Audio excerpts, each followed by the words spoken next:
ඔබලගේ දේශපාලන වේදිකාවේ හිටපු අය මේ කටයුතු කරන එක මේකට බාධාවක්. ඔය කියන ශානි අපේ දේශපාලන වේදිකාවට නැග්ගේ නැහැ.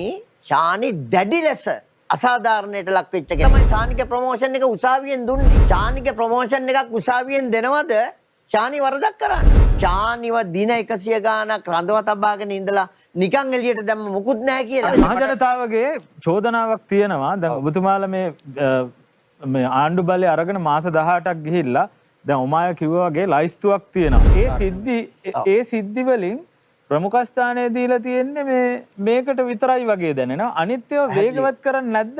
ඒවට සාක්ෂි නැද්ද? වසන්තගේ කීමට අනුව 76 වසරක සාපේ තමයි මේ මාස 18න් කෙලින් කරලා තියෙන්නේ. කිසිම නඩුවකට විශේෂ ප්‍රමුඛත්වයක් දීලා කිසිදු අධිකරණයකින් මේ தත්ත්වය එහෙම නඩු අරගන්නේ නැහැ. 159ක් ඔබතුමාලාට ඉන්නකොට මේ පවතින නීති ක්‍රමය හරි වෙනස් කරලා දැන් වෙන රටවල් එහෙම කරලා තියෙනවා.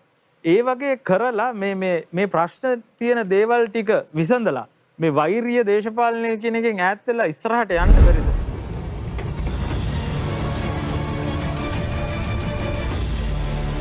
මේගොල්ලෝ ඍජු ඇඟිල්ල දික් කරනවා. ඔබලගේ දේශපාලන වේදිකාවේ හිටපු අය මේ කටයුතු කරන එක මේකට බාධාවක් කියලා. ඒකට මොකද? මෙහෙමයි මම කියන්නේ ඔය කියන ශානි අපේ දේශපාලන වේදිකාවට නැග්ගේ නැහැ. ශානි. හරි පැහැදිලිවම. එතකොට ශානිගේ කතාව කියන්න තැනක් හොයාගත්තා. ශානිගේ කතාව කිව්වා. ශානි දැඩි ලෙස අසාධාරණයට ලක් වෙච්ච කෙනෙක්. මේ සති දෙකකට කලින් තමයි ශානිගේ ප්‍රොමෝෂන් එක උසාවියෙන් දුන්නේ. ශානිගේ ප්‍රොමෝෂන් එකක් උසාවියෙන් දෙනවද?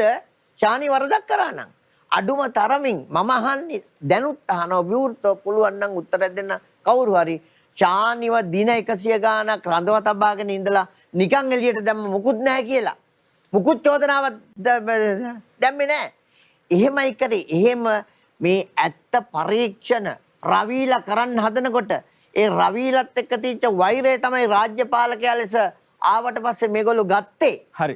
පැහැදිලි. ඒක තමයි හරි. ඇත්ත කතාව. මහජනතාවගේ චෝදනාවක් තියෙනවා. දැන් ඔබතුමාලා මේ ආණ්ඩු බලය අරගෙන මාස 18ක් ගිහිල්ලා දැන් ඔමාය කිව්වා වගේ ලයිස්තුවක් තියෙනවා.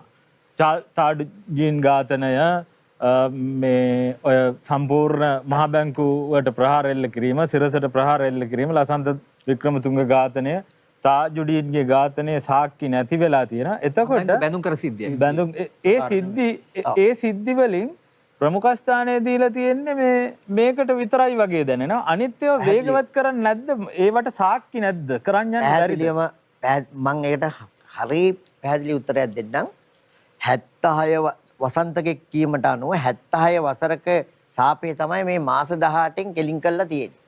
මාස 18න් මේ යන ගමනේදී අපිට මෙන්න මෙහෙම කාරණාවක්.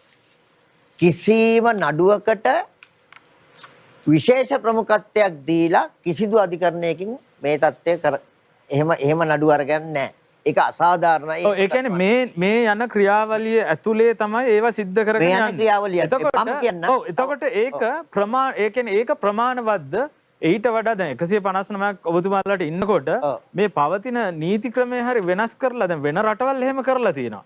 ඒ වගේ කරලා මේ ප්‍රශ්න තියෙන දේවල් ටික විසඳලා මේ වෛරීය දේශපාලනය කියන එකෙන් ඈත් වෙලා ඉස්සරහට යන්න බැරිද? නේ ඉතින් මේ කතාව හරියට දිග්ගස්සන්න හදනකොට මේ වෛරීය දේශපාලනය කියන කතාවක් එන්නේ. අපි කොහොමද කරන්නේ? අපි බලන්න විශේෂ අධිකරණ 6ක් 7ක් දැම්ම ඇමති ගෙවල් වලම කීපයක් දාලා තියෙනවා දැන්. දවස ගානේ නඩු අහන්න දැම්ම. සමහර නීතිඥ ප්‍රජාවක් විරුද්ධ වුණා. නමුත් අපි ජනතාවගේ අභිලාෂය ඕක නෙවෙයි කියලා දවස ගානේ නඩු අහන පාස්කු ප්‍රහාරයේ නඩුව දවස ගානේ අහනවා. කවුද අර බෙහෙත් හොරකම් කරපු නඩුව මොකද්ද කේලියගේ දවස ගානේ අහනවා. හරිද? විශේෂ මහාධිකරණ කීපයක් දාලා තිනවා. අග්‍රවිශකාරතුමා ත්‍රිපුද්ගල මහාධිකරණ දාලා විශේෂ නඩු ප්‍රමාණයක් අහන්න යනවා. එතකොට හැබැයි මේ නඩු අහන එක පිළිබඳව විශේෂකාරතුමාගේ වැඩක්, නඩුවලට ප්‍රමුඛ ස්ථානය හෝ ඒ දින දෙන එකයි එතුමන්ලගේ වැඩක්.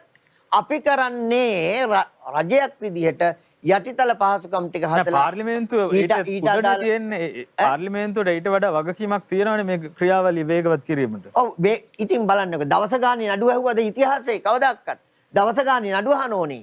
විශේෂ මහාධිකරණ කීපයක් දාලා තියෙනවානේ. ඇමති ගෙවල් වල දාලා තියෙන්නේ ඉඩ පහසුකම් නැති නිසා.